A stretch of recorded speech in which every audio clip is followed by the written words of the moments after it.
Hey everybody, my name is Kyla. Welcome to my channel where I talk about the stock market and the economy amongst other things. Today I want to talk about Barbenheimer and I want to talk about Twitter.com. So Barbie and Oppenheimer opened up at the movie theaters this weekend. Huge record-breaking weekends sort of for both of the movies. People were super stoked on it for months leading up to it and it seems like it was very successful. And then Twitter for some reason rebranded to X.com. And I want to talk about the intersection of those two things because I think they're actually quite interconnected in the lessons that they can teach us about branding, almost. In terms of movies, I've talked a lot about movies recently, like the idea of nostalgia. Derek Thompson has a really good podcast episode out on the idea of nostalgia and prequels and threequels and remakes sort of driving the Hollywood industry and how people are just seemingly wanting to consume the same sorts of stories, whether that be the Marvel Cinematic Universe or the third remake of The Little Mermaid.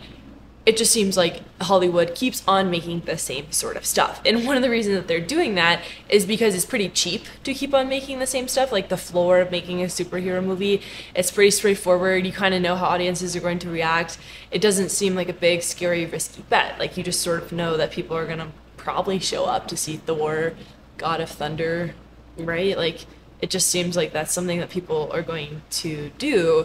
And then also, things have gotten a little tense, right? So there's different censorship laws that these movies want to comply to, which is why a lot of them use CGI. There was a good thread on Twitter about that. But when you're trying to comply to censorship, you're going to be a little bit creatively constrained. Like Barbie actually got in trouble in one of the countries because it seemed like they were like, hey, what's going on? We don't like the way that this is framed here. And movies want to avoid that because they want to make as much money as possible. But what's sort of interesting about the whole money part of the movie industry is that Barbie had a budget of $145 million. Oppenheimer cost $100 million. I believe they both broke that this weekend. They did super well. Like Barbie's opening weekend is the 24th biggest of all time.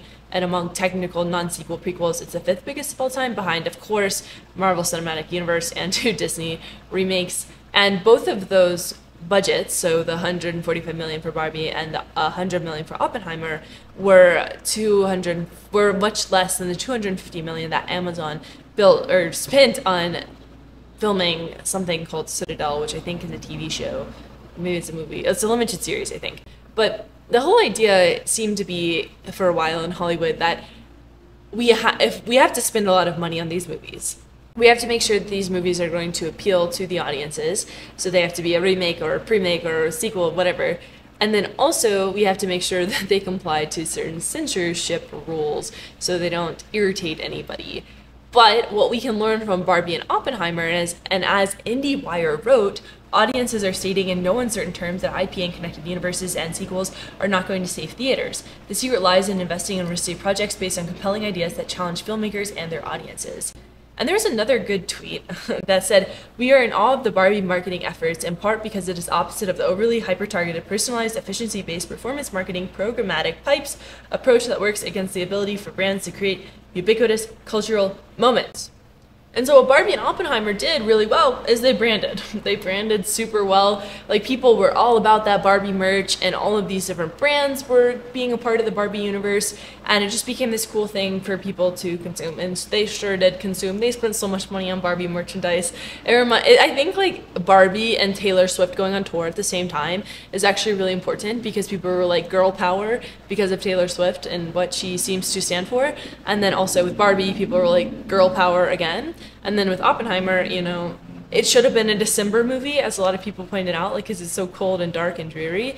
But people are just craving something different. And I think people are craving stories right now. I've talked about this in a lot of my videos, the idea, like, we need to tell better stories. And I think what Barbie and Oppenheimer did really well was tell really good stories.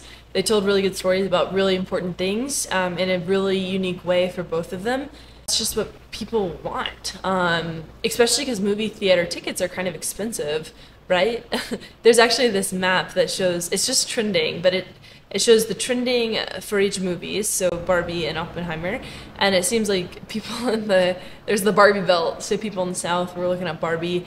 I think that the whole thing does teach us with the IndieWire point, where people want risky projects, they want compelling stories. I think that is something we just don't have a lot of goodness with right now. We just don't have people telling us these really interesting stories, and part of the reason is the way that the movie industry is set up. And also you have actors on strike, writers are on strike right now, a bunch of people are on strike. But I want to talk about Twitter too. So Twitter rebranded to X.com, I think this morning. As of this morning, X.com had been shuttling people to a GoDaddy website that was selling couches or something.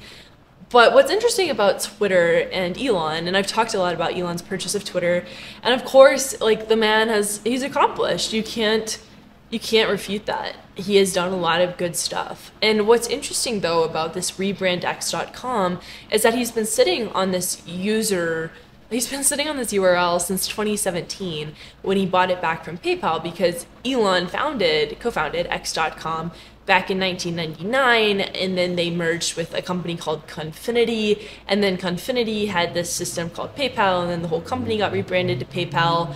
Elon had been the CEO of X.com and Confinity together, and then Peter Thiel was sort of reinstated as Elon got booted out, because Elon wanted to rename this merged company to X.com. And the whole thing was about, creating a super app, creating this big financial payments system, which is super interesting and important and good. But I think that we don't need another payments app. We don't need another payments app. We have Zelle, we have Venmo, we have PayPal, we have Cash App. There are so many different payments apps. And of course, the idea with X.com is for it to become a super app where people can go and get whatever they want. The CEO of Twitter, Linda, the way that she described it was, X is the future of unlimited interactivity, centered in audio, video, messaging, payments, / banking, creating a global marketplace for ideas, goods, services, and opportunities powered by AI. X will connect us in ways we're just beginning to imagine. And I think that's awesome and cool and great. But Elon is a visionary, right? Like, he kind of has these big ideas, like, he's able to get stuff done, no question about it. But he kind of needs an operator, right? Like, he's just not an operator. SpaceX, Gwynne Shotwell has done so much work there and has basically, gotten that company to where it is. But Elon is the ideas guy.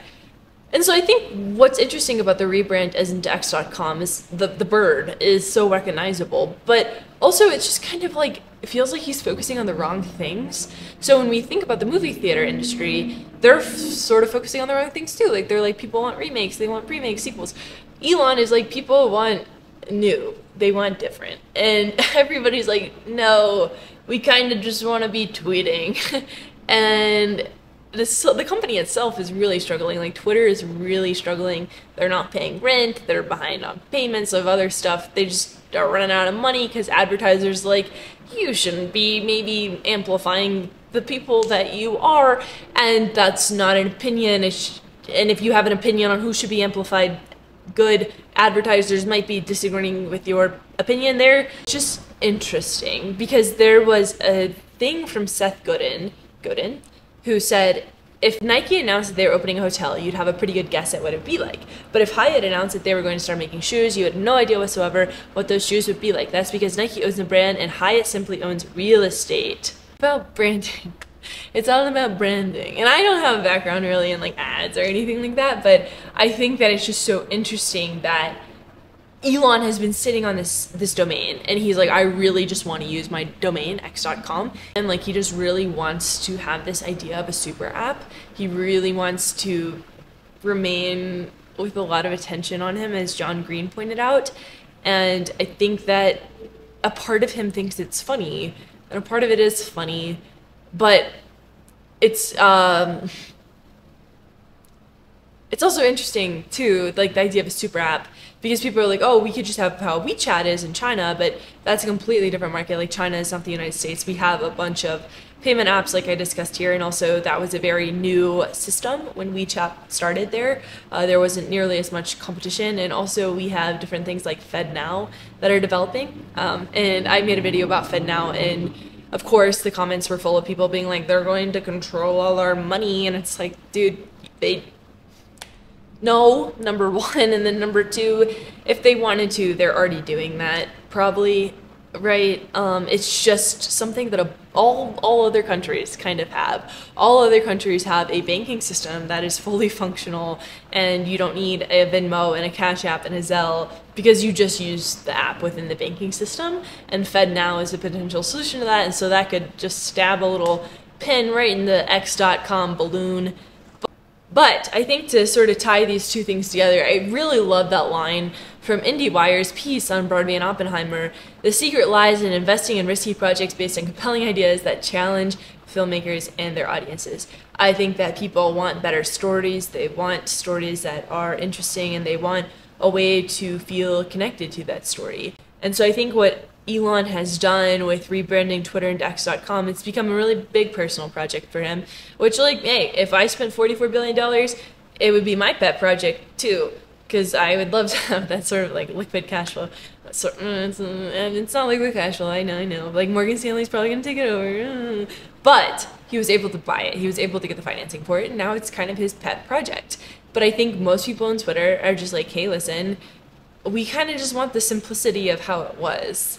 If you want to make that better for everybody involved, sure. Like, if you want to create a way for us to search our own liked tweets, or to have functional bookmarks, or to maybe integrate with other apps.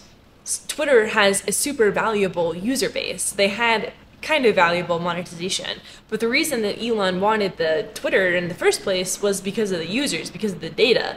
And what might be happening is he's just alienating those people by trying to build an app that could easily get displaced by an app that should have existed from the federal government a long time ago. I hated how I just pronounced that. Federal government.